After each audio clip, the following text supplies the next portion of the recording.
Welcome back to my channel. ನಾನು ನಿಮ್ಮ ಪ್ರೀತಿಯ ಶೈಲಾ. ಇವತ್ತು ನಾನು ನಿಮಗೆ ಕೇವಲ ಒಂದು 20 ರೂಪಾಯಿ ಖರ್ಚಿನಿಂದ 200 ರೂಪಾಯಿ ಸ್ವೀಟ್ ಹೇಗೆ ನಾವು ಮನೇಲಿ ರೆಡಿ ಮಾಡಬಹುದು ಅಂತ ಡೀಟೇಲ್ ಆಗಿ ತೋರಿಸ್ಕೊಡ್ತೇನೆ. ಈ ವಿಡಿಯೋನ ದಯವಿಟ್ಟು ಕೊನೆ ತನಕ ನೋಡಿ. ಈ ವಿಡಿಯೋ ನಿಮಗೆ ಇಷ್ಟ ಆದ್ರೆ ದಯವಿಟ್ಟು ಲೈಕ್ ಕೊಡೋದನ್ನ ಮರಿಬೇಡಿ. ಹಾಗೆ ನಿಮ್ಮ ಫ್ರೆಂಡ್ಸ್ ಎಲ್ಲ ಶೇರ್ ಮಾಡಿ. ನೀವು ನನ್ನ ಚಾನಲ್ ನ ಮೊದಲೇ ಬಾರಿ ನೋಡ್ತಾ ಇದ್ರೆ ದಯವಿಟ್ಟು ಸಬ್ಸ್ಕ್ರೈಬ್ ಬಟನ್ ಅನ್ನ ಕ್ಲಿಕ್ ಮಾಡಿ. ಹಾಗೆ ಪಕ್ಕದಲ್ಲಿ ಕಾಣೋ ಬೆಲ್ ಬಟನ್ ಕೂಡ ಕ್ಲಿಕ್ ಮಾಡಿ. ಇದರಿಂದ ನಿಮಗೆ ನನ್ನ ವಿಡಿಯೋನ ಹೊಸ ಹೊಸ ನೋಟಿಫಿಕೇಶನ್ ನಿಮಗೆ ಸಿಗ್ತಾ ಹೋಗುತ್ತೆ. ಬನ್ನಿ ಫ್ರೆಂಡ್ಸ್, ಹೇಗೆ ರೆಡಿ ಮಾಡೋದು ಅಂತ ನೋಡೋಣ. ಈ ರೆಸಿಪಿ ಮಾಡೋದು ತುಂಬಾನೇ ಈಸಿ. ಮೊದಲಿಗೆ ಏನ್ ಮಾಡಬೇಕು ಅಂದ್ರೆ, ನಾವು ಒಂದು ಅರ್ಧ ಕಪ್ನಷ್ಟು ತುಪ್ಪವನ್ನ ಮೆಲ್ಟ್ ಮಾಡೋಕೆ ಹಾಕೊಳ್ಬೇಕು. ನೋಡಿ, ನಾನಿಲ್ಲಿ ಮೆಲ್ಟ್ ಮಾಡೋಕೆ ಹಾಕೊಳ್ತಾ ಇದ್ದೇನೆ. ಗ್ಯಾಸ್ ಅನ್ನು ಆನ್ ಮಾಡ್ಕೊಂಡಿದ್ದೇನೆ. ತುಪ್ಪ ನಿಮ್ದು ಆಲ್ರೆಡಿ ಮೆಲ್ಟ್ ಆಗಿದ್ದು ಇದೆ ಅಂತಿದ್ರೆ ನೀವು ಗ್ಯಾಸ್ ಅನ್ನು ಆನ್ ಮಾಡೋದು ಬೇಡ. ಇಲ್ಲಿ ನಾನು ತಗೊಂಡಂತಹ ತುಪ್ಪ ಸ್ವಲ್ಪ ಗಟ್ಟಿಯಾಗಿದೆ, ಅದನ್ನ ಮೆಲ್ಟ್ ಮಾಡೋ ಸಲುವಾಗಿ ಗ್ಯಾಸ್ ಅನ್ನು ಆನ್ ಮಾಡ್ಕೊಂಡಿದ್ದೇನೆ. ನಂತರ ನಾನು ಇದಕ್ಕೆ 2 ಕಪ್ನಷ್ಟು ಹಾಲನ್ನು ಹಾಕ್ಕೊಳ್ತಾ ಇದ್ದೇನೆ. ಈ ಹಾಲು ಕಾಯಿಸಿ ತಣ್ಣಗೆ ಮಾಡ್ಕೊಂಡಿರುವಂತಹ ಹಾಲಿದು. ಹಾಗೆ ಇದಕ್ಕೆ ನಂತರ 2 ಕಪ್ ಹಾಲು ಹಾಕೊಂಡ ನಂತರ ಚೆನ್ನಾಗಿ ಒಂದು ಮಿಕ್ಸ್ ಕೊಡಿ. ಮಿಕ್ಸ್ ಆಗಿದೆ ಅಲ್ವಾ? ನಂತರ ಏನು ಮಾಡಬೇಕು ಅಂದರೆ, ಗ್ಯಾಸನ್ನು ಆಫ್ ಮಾಡ್ಕೊಳ್ಳಿ.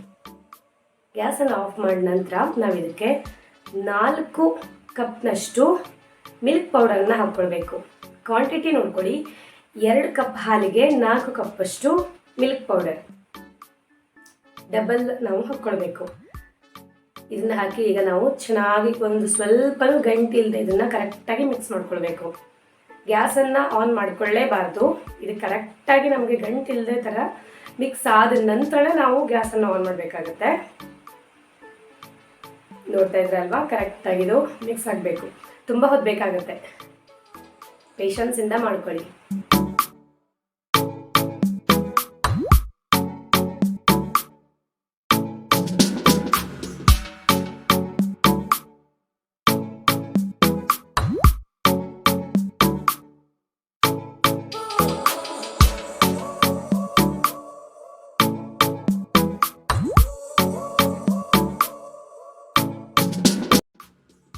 ಚೆನ್ನಾಗಿ ಮಿಕ್ಸ್ ಆದ ನಂತರ ನಾವು ಏನು ಮಾಡಬೇಕು ಅಂದರೆ, ಗ್ಯಾಸನ್ನು ಆನ್ ಮಾಡ್ಕೊಳ್ಳಿ.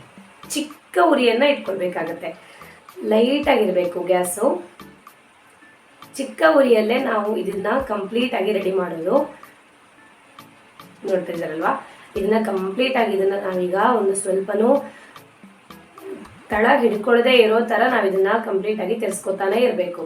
ಒಂದು ಸ್ವಲ್ಪನೂ ನಾವು ಇದನ್ನು ಕೈ ಬಿಡಬಾರ್ದು. ನೀಟಾಗಿ ಇದನ್ನು ಈ ಥರ ಮಾಡ್ಕೊಳ್ತಾನೆ ಇರಿ. ಕನ್ಸಿಸ್ಟೆನ್ಸಿ ಯಾವ ಥರ ಆಗಬೇಕು ಅಂದರೆ, ಆಲ್ಮೋಸ್ಟ್ ಚಪಾತಿ ಹಿಟ್ಟಿನ ಹದಕ್ಕೆ ಬರಬೇಕು. ಅಲ್ಲಿ ತನಕ ನಾವು ಇದನ್ನ ಕೈ ಬಿಡದೇನೆ ತಿರುಕೊಳ್ತಾನೆ ಇರಬೇಕು.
ನೋಡ್ತಾ ಇದ್ರೆ ಅಲ್ವಾ, ನಮಗೆ ಕನ್ಸಿಸ್ಟೆನ್ಸಿ ಸಿಕ್ಕಿದೆ. ಈಗ ನಂತರ ಏನು ಮಾಡಬೇಕು ಅಂದರೆ, ಗ್ಯಾಸನ್ನು ಆಫ್ ಮಾಡ್ಕೊಳ್ಳಿ.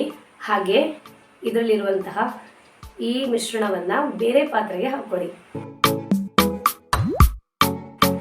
ಇದನ್ನು ನಾವೀಗ ಕಂಪ್ಲೀಟಾಗಿ ತಣ್ಣಗಾಗೋಕೆ ಬಿಡಬೇಕು.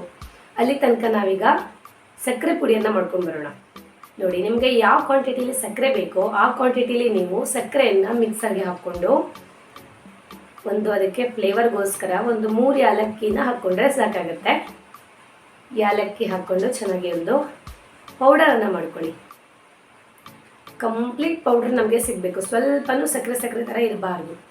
ಚೆನ್ನಾಗಿ ಇದು ಪೌಡರ್ ಆಗಬೇಕು. ನಂತರ ಇದು ಕಂಪ್ಲೀಟ್ ತಣ್ಣಗಾದ್ಮೇಲೆ ನಾವು ಆಗಲೇ ಮಾಡ್ಕೊಂಡಂತಹ ಮಿಶ್ರಣ ಇದೆಯಲ್ಲ ಹಿಟ್ಟು, ಅದು ಕಂಪ್ಲೀಟ್ ತಣ್ಣಗಾದ್ಮೇಲೆ ಈ ನಾವು ಸಕ್ಕರೆ ಪುಡಿಯನ್ನು ಹಾಕಿ ಚೆನ್ನಾಗಿ ಮಿಕ್ಸ್ ಮಾಡಬೇಕು, ಚೆನ್ನಾಗಿ ನಾದ್ಕೊಳ್ಬೇಕು.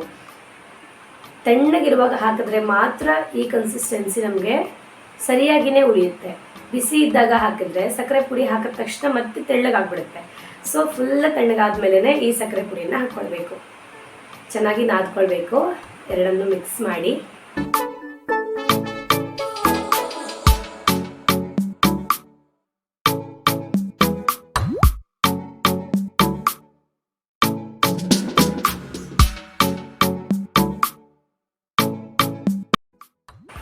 ಕೈಯಲ್ಲಿ ಇಟ್ಟು ಅಂಗೈಗೆ ನಾವು ಸ್ವಲ್ಪ ತುಪ್ಪವನ್ನು ಸವರ್ಕೊಂಡು ಒಂದೊಂದೇ ನಾವು ಬಾಲ್ಸ್ ಥರ ಮಾಡಿ ಸ್ವಲ್ಪ ಲೈಟಾಗಿ ಈ ಥರ ಪ್ರೆಸ್ ಮಾಡಿ ಮಿಡ್ಲಲ್ಲಿ ನೀವು ನಿಮಗೆ ಯಾವ್ದು ಇಷ್ಟನೋ ಆ ಥರ ನೀವು ಡೆಕೋರೇಷನ್ ಐಟಮನ್ನು ಇಟ್ಕೊಳ್ಬೋದು.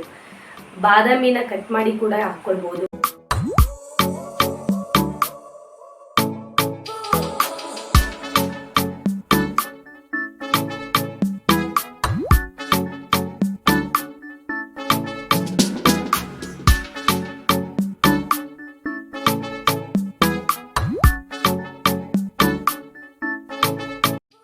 ಪಿಸ್ತಾ ಕೂಡ ಹಾಕ್ಕೊಳ್ಬೋದು.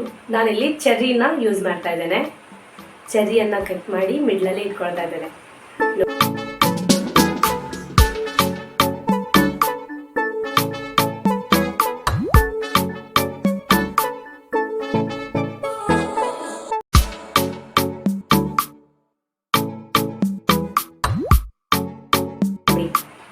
ನಮ್ಮ ಈ ದೂದ್ ಪೇಡ ಎಷ್ಟು ಚೆನ್ನಾಗಿ ರೆಡಿ ಆಗಿದೆ ಅಂತ, ಪರ್ಫೆಕ್ಟಾಗಿ ರೆಡಿ ಆಗಿದೆ. ತಿನ್ನೋಕ್ಕೂ ಕೂಡ ತುಂಬಾ ಟೇಸ್ಟ್ ಚೆನ್ನಾಗಿದೆ. ನೀವು ಇದನ್ನು ಖಂಡಿತವಾಗ್ಲೂ ಟ್ರೈ ಮಾಡಿ.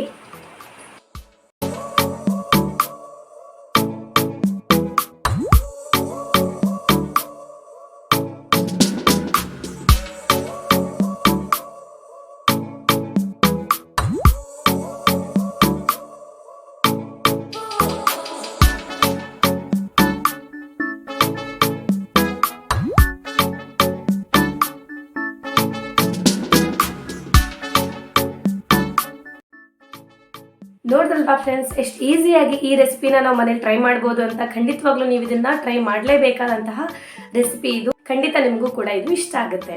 ಈ ವಿಡಿಯೋ ಇಷ್ಟ ಆದರೆ ದಯವಿಟ್ಟು ಲೈಕ್ ಕೊಡೋದನ್ನ ಮರಿಬೇಡಿ. ಹಾಗೆ ನಿಮ್ಮ ಫ್ರೆಂಡ್ಸ್ಗೆಲ್ಲ ಶೇರ್ ಮಾಡಿ. ಮತ್ತೆ ಮುಂದಿನ ವಿಡಿಯೋದಲ್ಲಿ ಸಿಗ್ತೇನೆ ಫ್ರೆಂಡ್ಸ್. ಬಾಯ್ ಬಾಯ್.